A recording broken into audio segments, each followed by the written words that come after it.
আসলে জীবনের হিসাব মিলিয়ে দেখলাম আমরা যাকে খুব করে চাই দিন শেষে আমরা সেই মানুষটাকে পাই না। অনেক কিছু করি, অনেকেই অনেক কিছু স্যাক্রিফাইস করে। একটা জিনিস হিসাব একটু মিলিয়ে দেখবেন। আপনি যাকে পাওয়ার জন্য অনেক কিছু ত্যাগ করলেন, যার একটু ভালোবাসা পাওয়ার জন্য আপনি ছটপট করছেন, যাকে পাওয়ার জন্য আপনি আশা অপেক্ষা নিয়ে বেঁচে আছেন, সেই মানুষটাকে পাওয়া হয় না, হারিয়ে যায়। আবার অন্যদিকে আপনাকে আবার আরেকজন চায়, আপনি আবার তার দিকে তাকানো না।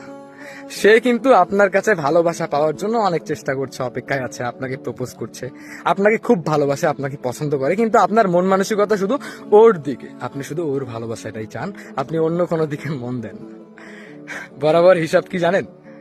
আমরা সেই মানুষটাকে পাওয়ার আশায় অপেক্ষায় থাকতে থাকতে সেই মানুষটাকে না পেয়ে বরঞ্চ সেই মানুষটাকে হারানোর কষ্টটা পাই। আর এইদিকে যেই মানুষটা আমাদেরকে চায়, যেই মানুষটা আমাকে চায়, সেই মানুষটাকে আমরা পাত্তা দিই না। পরে এমন একটা সময় হয়ে যায় যেখানে আমাদেরকে ভালোবাসলো সেখানে গুরুত্ব দিলাম না, গুরুত্ব দিলাম আরেক জায়গায়। পরে ওখান থেকেও ধোকা খেয়ে এসে এই জায়গাটাও হারিয়ে ফেলি। আমও নাই সালামও নাই, ওই যে একটা কথা আছে না, এটাই বাস্তব। আমরা যাকে চাই, যার পিছনে ঘুরি, তাকে পাই না। আবার আমাদেরকে যারা চায় তারা আবার আমাদেরকে